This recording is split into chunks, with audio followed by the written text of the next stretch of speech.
안녕하세요. 진주쌤입니다. 여러분 잘 지내고 계신가요? 이제 2023년도 얼마 남지 않았어요.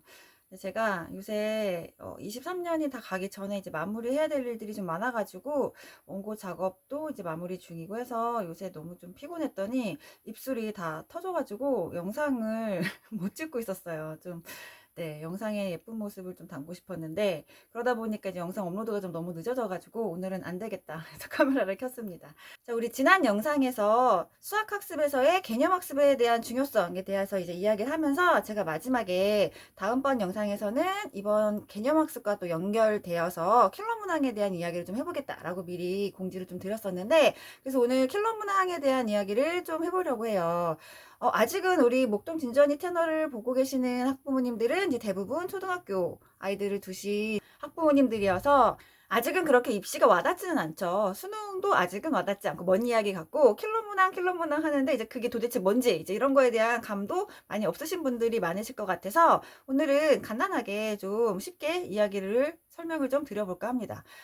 우리 킬러 문항 하면은 굉장히 이제 어려운 문제라고는 다들 생각을 하시죠. 그래서 이번 입시에 이번 수능에서 킬러 문항을 배제하겠다고 했는데 수능이 굉장히 어렵다. 킬러 문항이 사라진 게 맞냐 이제 이런 이야기들 많이들 들어보셨을 거예요. 그리고 실제로 이제 어머니들도 생각하시기에 킬러 문항이 사라지면 출제되지 않으면 수능 수학이 난이도가 더 낮아지는 거 아니에요? 라고 이제 생각하시는 분들이 많이 계시는데 이번 이제 수능이 딱 끝나고 교육부와 교육과정 이제 평가원에서 발표한 내용을 좀 제가 살펴보니까 브리핑을 좀 자세히 살펴보면 교육부에서 말하는 수능에서의 킬러 문항을 배제하겠다라는 의미가 흔히들 어머니가 생각하시는 굉장히 어려운 문제를 빼겠다 이런 의미가 아니라는 걸 알 수 있어요.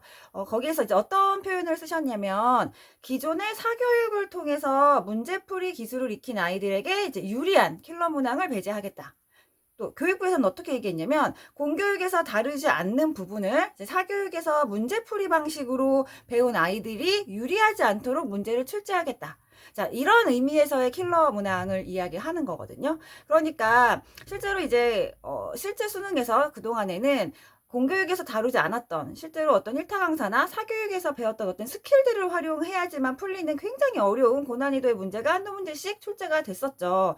공교육에서 배우지 않고 사교육에서 어떤 문제 푸는 스킬을 배워야지만 풀 수 있는 그런 문제를 배제하겠다라는 의미였던 거지 굉장히 어려운 문제를 내지 않겠다 이제 이런 의미는 아닌 거죠. 분명히 다른 지점이 있는 거죠. 자, 그리고 앞으로도 까다로운 문항은 계속 출제될 가능성이 높습니다. 공교육이 제공하는 범위 내에서 얼마든지 까다로운 문제는 출제가 될 수 있거든요. 근데 이제 실제로 그 문제 한 문제만 딱 놓고 그 자체의 난이도를 살펴봤을 때는 물론 공교육에서 다루지 않는 범위에 어떤 고급 스킬을 써야지만 풀리는 그런 문제의 난이도가 훨씬 높을 수는 있죠. 그런데 그런 기존에 이제 그런 문제 한두 문제가 빠지는 대신 공교육 범위 내에서 출제할 수 있는 굉장히 까다로운 문제 수가 더 늘어날 수 있는 거예요. 그래서 실제로 이제 중상위권, 최극상위권은 사실 상관이 없겠지만 중상위권 친구들이 느끼기에는 체감 난이도는 더 올라갈 가능성이 더 큽니다. 왜냐하면 보통 이제 킬러 문항 같은 경우에는 아예 이제 손도 못 대는 문제 정도의 수준에서 그래도 어느 정도 풀어볼 만한데? 라고 생각하는 이제 그런 수준의 난이도의 문제들이 문항수가 늘어나게 되면 시간이 더 부족해질 수가 있죠. 보통은 이제 앞부분에서 쉬운 문제들을 빨리 풀고 뒤에 만약에 어려운 킬러 문제를 한두 개를 포기하고 그 앞부분에 충분히 시간을 썼던 친구들인 경우에 보통의 이제 중상위권 친구들은 그런 전략을 많이 썼죠. 이제 그런 식으로 문제를 풀던 친구들이 앞부분에서 쉽게 빠르게 풀 수 있는 문제 수가 좀 줄어들고 풀어볼 만한데 하는 그 정도의 어려운 문항들 시간이 많이 걸리는 문항수가 이제 까다로운 문제수들이 늘어나게 되면 오히려 이제 중상위권 친구들은 굉장히 더 어려움을 그러니까 체감 난이도가 올라갈 수 있고 시간 안배가 굉장히 이제 중요해지고 오히려 그러면서 변별력은 더 커지게 될 수 있다고 저는 판단을 했어요. 자, 그러면 우리 이제 영상을 보고 계시는 우리 초등학교, 중학교 학부모님들 아이들 우리 아이들은 그러면 이제 앞으로 이러한 수능에 대비해서 어떤 식으로 공부를 해야 되냐? 아직은 이제 우리 아이들이 어리기 때문에 뭐 기존의 수험생들처럼 킬러 문제 나는 포기하고 앞에 문제에 집중하겠다 이런 식으로 어떤 입시에 포커스를 맞춰가지고 전략을 세우는 시기는 아직 아니죠. 아직 아니기 때문에 우리 아이들은 그러면 지금 어떻게 준비를 하고 킬러 문항에 대비를 어떻게 해야 되느냐, 이제 이렇게 현실적인 이야기를 좀 다뤄보면 항상 제가 말씀드리는 거지만 기본은 변하지 않습니다. 제가 그동안 계속 강조해서 이야기하던 우리 아이들 심화 학습에 굉장히 공을 많이 들여야 되고, 심화 수학을 꼭 하고 그 다음 진도로 나가는 학습법을 유지를 하시는 게 굉장히 도움이 되고요. 지난 영상에서도 강조했었던, 일단은 우리 아이들이 어떤 수학을 처음 접하든지 간에 개념 공부에 집중을 하면서 개념을 차분하게 정리하고 익히는 연습은 꼭 필요하고, 그 다음에 이제 내가 배운 개념을 이용해서 문제에 적용해서 그 문제를 풀어내는 능력을 키우는 것도 굉장히 중요한, 가장 이제 기본적인 내용일 것이고요. 그리고 이제 이렇게 이제 기본만 다뤄서는 심화 문제를 바로 적용해서 풀기에는 무리가 있으니까, 지금 우리 초등학교, 중학교 시절인 요 지금 시기에 우리 아이들이 사고력과 문제 결력을 키우는 그런 능력을 키우는 시기라고 생각을 하시고, 그런 연습을 충분한 시간을 써서 이제 풀어야 하는 시기다라고 이제 항상 강조해서 말씀을 드리고 있었어요. 자, 그런데 이렇게 이제 입시에서 스킬적 킬러 문제들이 사라진다, 이럴 때는 사실은 아이들이 처음 보는 문제, 낯선 문제에서 빠르게 재빠르게 이제 내가 그런 문제들을 풀기 위해서 필요한 조건들을 해석하는 능력들이 필요하죠.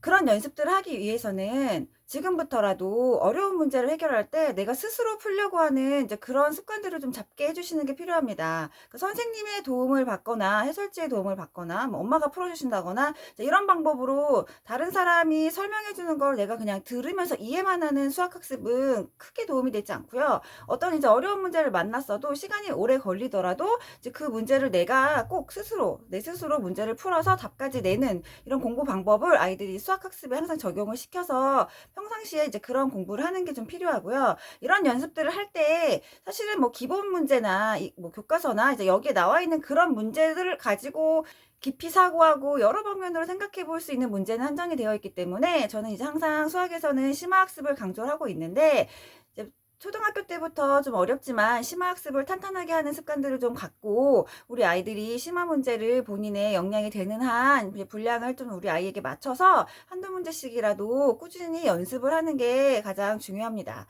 자, 그리고 우리 아이는 어느 정도 심화학습이 좀 됐어요 라고 하는 친구들 같은 경우에는, 이런 심화 문제를 풀 때 사실은 저는 이제 초반에 심화 문제를 연습할 때는 아이에게 충분한 시간을 줘서 그 안에서 이제 해결을 할 수 있도록 시간을 좀 넉넉하게 주세요 라고 이제 말씀을 드렸지만, 어느 정도 심화학습이 좀 익숙해진 친구들이라면 이제 낯선 문제를 접할 때 제한된 시간 안에서 푸는 연습도 좀 필요해요.